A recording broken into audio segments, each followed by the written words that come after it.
नमस्कार दोस्तों, हमारे चैनल पर आपका स्वागत है। तो आज हम लिमिटेशन एक्ट का सेक्शन 19 देखने वाले हैं। इसमें बात बताई गई है कि ऋण लेखे या वसीयत संपदा का ब्याज लेखे संदाय का प्रभाव। ठीक है, इसमें ये बताया गया है कि यदि कोई व्यक्ति है जो ऋण लेता है और उस टाइम के पीरियड जो पीरियड बताया गया है कि उसके अंतर्गत वो बाद ला सकता है, बाद लाने का टाइम ख़त्म होने के पहले ही जो व्यक्ति है जिसने ऋण लिया था वह ऐसा संदाय पैसा दे देता है, तो क्या प्रभाव होगा। तो उसका प्रभाव के बारे में बताता है। अब इसमें देखते हैं कि जहाँ की ऋण या वसीयत संपदा के संदाय के लिए कोई ऋण है या वसीयत संपदा है, उसके संदाय के लिए, उसकी चुकती के लिए दायी व्यक्ति द्वारा उसके इस निमित्त सम्यक प्राधिकृत, मतलब जो दायी व्यक्ति है, जो लाइबल है, या उसके द्वारा कोई अथोराइज्ड कोई अभिकर्ता है, कोई संदाय उस ऋण के लेखी, जो ऋण लिया था उसके लिए कुछ संदाय कर दिया है, कोई संदाय उस ऋण के लेखे या उस वसीयत के कब्जे लेखे विहित काल के अवसान के पूर्व किया गया। मतलब जो विहित काल था उसके ख़त्म होने के पहले ही जो ऋण ही था उसने पैसे चुका दिए हैं, तो वहाँ उस समय से जब संदाय किया गया था नया परिसीमा काल संगणित किया जाएगा। इसमें यह है कि ए है बी को, जो ए है बी से पैसे लेता है। ठीक है, ध्यान से सुनना, ए ने बी से पैसे लिए 10,000 ही मान लेते हैं, 10,000 रुपये ले लिए। ठीक है, ए ने बी से 10,000 रुपये पैसे ले लिए कि मुझे पैसे की ज़रूरत है, आप दे दो।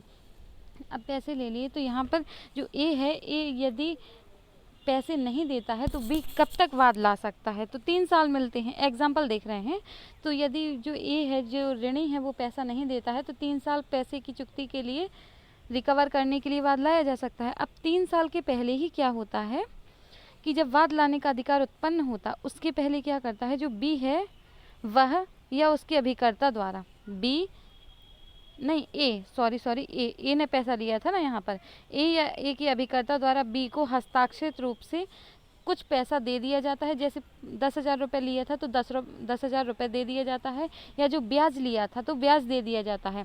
या फिर एक ये भी कंडीशन देखते हैं कि यदि जैसे 10,000 रुपये लिया था तो वो 1,000 महीने का चुका रहा था। ठीक है, तो जिस दिन अंतिम चुकती होगी, ठीक है, 10वें महीने में यदि लगातार महीने पे चल रहे हैं तो 10वें महीने में मतलब 10,000 की चुकती हो जाएगी। तो जो लास्ट महीना होगा, जो पार्ट में अगर पैसा दिया जाता है, तो लास्ट बार जब पार्ट था उस टाइम से जो परिसीमा काल है, नया परिसीमा काल की संगणना की जाएगी।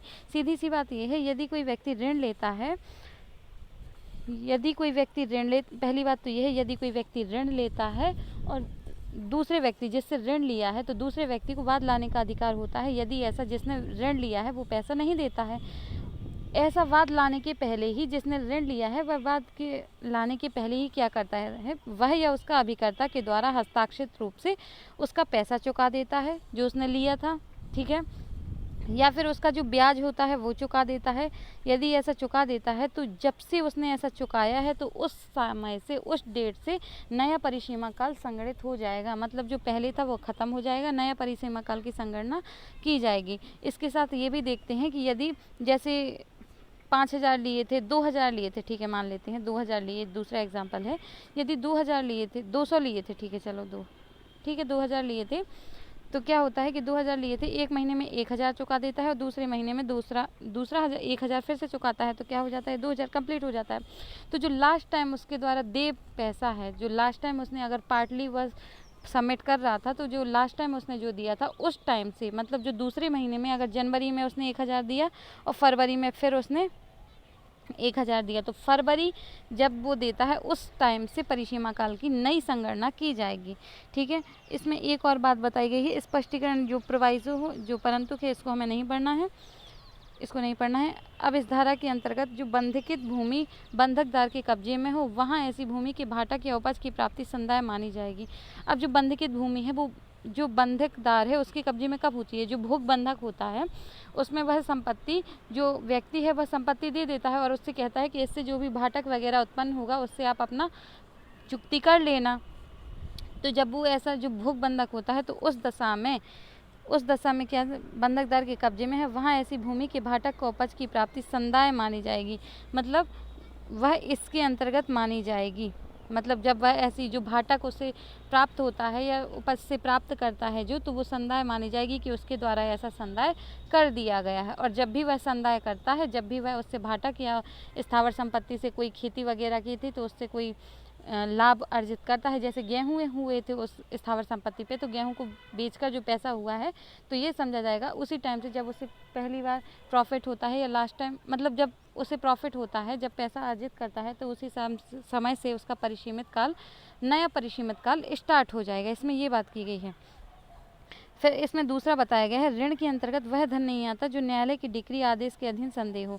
मतलब यदि न्यायालय ने डिक्री के अधीन कहा है कि आपको इतना पैसा देना होगा इस व्यक्ति को या उस व्यक्ति को, किसी को देना होगा, तो न्यायालय का दिया हुआ आदेश यहाँ पर ऋण के अंतर्गत नहीं आता। ऋण वही होता है, जैसा कि हम लोग समझते हैं, एक व्यक्ति को ज़रूरत होती है या नहीं भी होती है तो वो किसी से उधारी ले लेता है, और जो कोई उधारी लेता है इस सेक्शन के तहत वह या उसका अभिकर्ता द्वारा हस्ताक्षर रूप से हस्ताक्षरित में विहित काल के जो टाइम बताया गया है उस टाइम के पहले ही उस पैसे का संदाय, वह पैसा दे दिया जाता है या उसका कोई ब्याज दे दिया जाता है। तो जब से वह पैसा दे दिया जाता है या ब्याज दे दिया जाता है उस समय से उसका नया परिसीमा काल स्टार्ट हो जाएगा।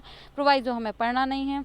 और यदि भोग बंधक होता है तो भोग बंधक की दशा में उस व्यक्ति के पास खुद ही कब्जा होता है और वह क्या करता है, उसके भाटक वगैरह जो किराए पर यदि दे देता है तो उससे जो भी पैसा लेता है, या फिर स्थावर संपत्ति में उसने गेहूं धान कुछ बोया है उससे जो अर्जित पैसा है, तो उस टाइम से समझा जाएगा नया परिसीमा काल स्टार्ट होगा। और न्यायालय द्वारा डिक्री दी गई है यदि, तो न्यायालय द्वारा दी गई डिक्री में ये नहीं समझा जाएगा कि वह ऋण है, ऋण के अंतर्गत नहीं आती है।